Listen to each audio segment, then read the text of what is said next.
All right, guys. So, as you can see in the video, Brooks has a lot of love for the T-shirt in the background behind him.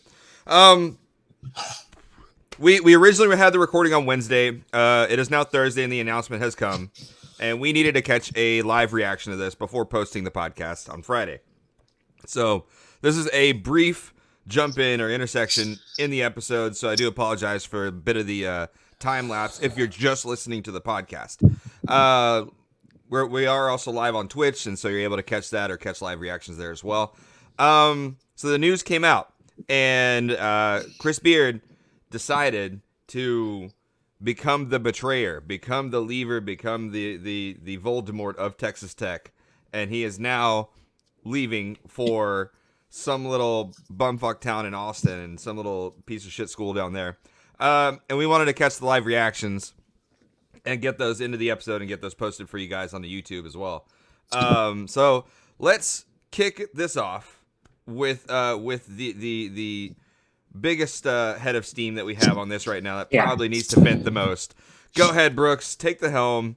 Initial feelings. I know you watched the press conference too. Take us through that a little bit of step by step. What are your initial thoughts from the press conference and the Beard leaving of Texas Tech? Today is as sports hurt as I've been, I think, in my entire life. And that's including a national championship loss in overtime. Mm-hmm. I feel that betrayed. We were present for. That we were present for. I feel betrayed. I feel lied to. I feel like a lot of people have said, I feel like I got broken up with. Yeah.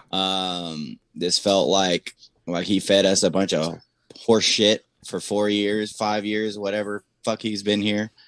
And it was all a lie. It was all a lie. He doesn't care about us. We were just the next step in his journey to eventually getting fired by the University of Texas. And so, yeah, I'm hurt by it. It sucks. It's, we've done everything to keep him here. We built him a fucking facility. We offered him a fucking lifetime contract. He had everything fucking made here, and he left. And he left us for a job that's, lateral. You could view it as better because of the financial benefits and whatever, but I think it's worse because of the pressure that'll be on him. And he just left us in the dust. He was quiet about it all week. He's apparently been putting together a staff already for like the last week or so. Funny how that worked out. So just really shady. We're finding out his true colors, and his true colors are he's a piece of shit. And that's really what it is. His true colors are brown. So Dustin, initial thoughts, initial feelings, initial kind of processing of this. What do you think about this? We don't want to hear the "it is what it is," J-Jack. Sorry, this is not the place for the "it is what it is." No, the initial thought and reaction is fuck him. Yeah, fuck him and what he did, because everything he has said to us in the last 5 years that this is my home, this is my dream job, bullshit. Yeah, bunch of bullshit. Because and what I got from Kirby's press conference, it wasn't about the money, because we had multiple extensions on the table in the last few months. Yep. And one of them was some kind of lifetime type contract, which I get. Maybe he didn't want that because he wants to go to the NBA at some point, but he was being shady all week, apparently, also because he apparently needed to sleep on it last night. But all of a sudden this morning, almost everybody's office in the facilities cleaned out, and they're already down in Austin. Like, how does all the coaches already know, and they left if you needed to sleep on it and just decided this morning? Bullshit. Lying. He's even lying to Kirby and not letting him know. Like, it's fucking horseshit. And like, it was never about the money. Tech was going to offer more money, all the money that Texas was going to offer him. It wasn't about the money at all. We just built them. It wasn't about facilities. We have better facilities than Texas has for basketball. I mean, it was just the fact that I guess he just wants to be there. That's all I can get from it. Yeah. It's pretty shitty how he handled it and how he's treated us the last few years based off of that, and just skips town. especially like even how he acted towards Texas when he was our coach, like basically saying how they're basically like the pretty boys and pretty Madonnas of the conference, and he doesn't want that. He likes the street dog and how we are. But he's going to go right down the road to the preppy pretty boy school and forget everything he said, I guess. It's bullshit. No, it's a trash decision. What the fuck do you know about all this? I guess Jay Jackson more in the know than anybody here. Apparently. She knows a lot of people around town, so I wouldn't be surprised about that. So it's very, very frustrating. It's almost like, we've been in a four-year relationship with somebody and they just left us on red, and we're finding out elsewhere that he's going to go back to essentially his ex. I mean, I think he went to school there or something like that. Sort of. And it's just, it's extremely frustrating because literally the last 4 years of, excuse me, the last 4 years have been build up and have been just basically like just bullshit lies, bullshit expressions, bullshit meanings, bullshit statements. Yeah. And none of it's holding true. Like none of it was an honest feeling. He was just saying that to rile up and get the people to fall in line with him whenever he didn't really mean a single word of it, and he's just worried about Chris Beard. But if it's winning, he wants more.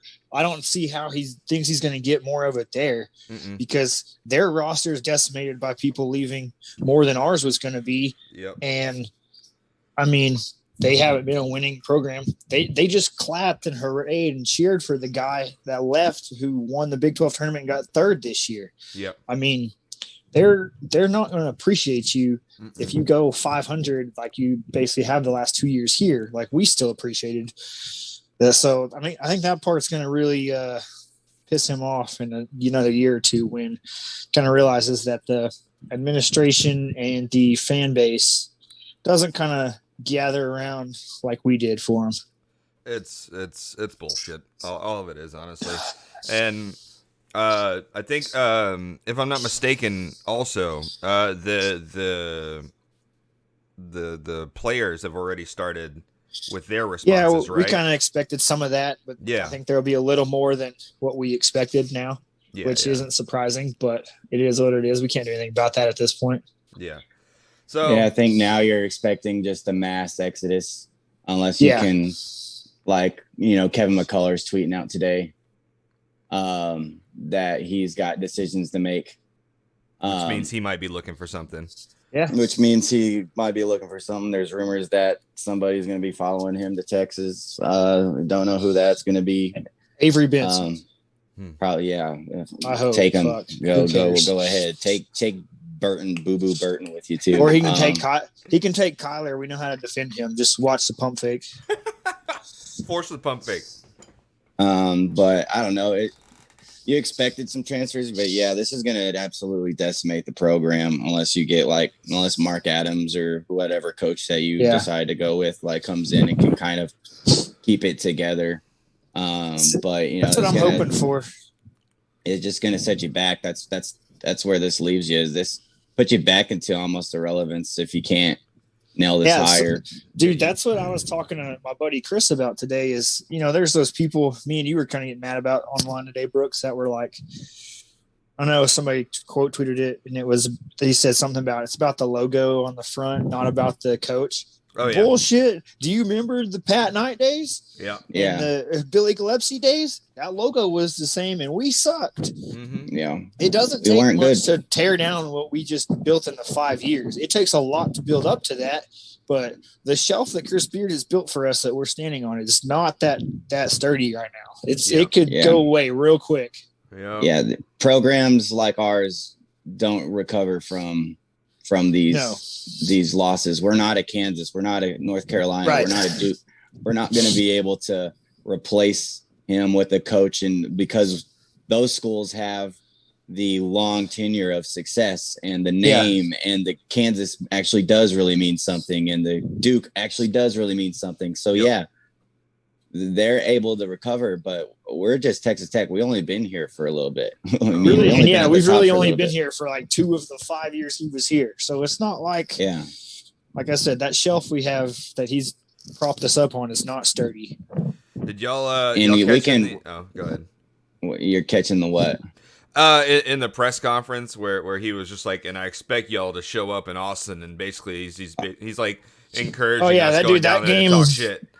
Well, I think he's talking more about the game here next year. That's going to be probably one of the most hostile games I've ever been to, and I've been to a lot of bad ones during my early football years when I was here in the mid 2000s and late 2000s. So I'd be scared, honestly, for their safety. Right? But hell, you brought that on yourself at this point. Yeah, you Fuck brought it. that. It's I don't gonna care. Be, it's going to be a very hostile, dangerous environment at that time. I'm going to boo till I don't have a voice anymore.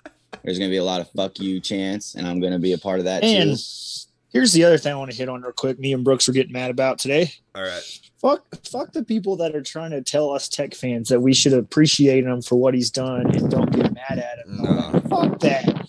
Or Fuck to that. understand and respect his No. decision because No, he went no. like, fuck that.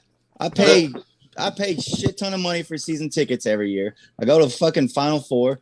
You know, we do all this trips and stuff. I've spent a lot of damn money on this program. I can feel the fucking way I want. Yep. And like All you people- that person's gonna is okay with this? No. Yeah. Get the fuck out of here. Don't tell me how to Grow feel up. today. Like, I'm allowed to be Grow mad. up.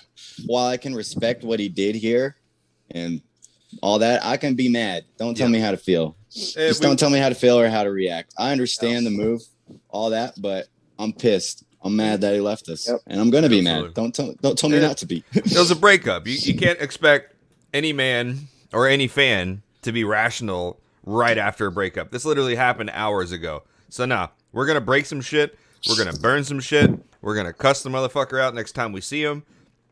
Same fucking way I would in any kind of breakup. I am a dramatic motherfucker. It's just that it's Texas, man. Yeah. We all saw that he was probably gonna try to look for a better job at some day, but Texas isn't that step up. It's not like some prestigious not at all. basketball program.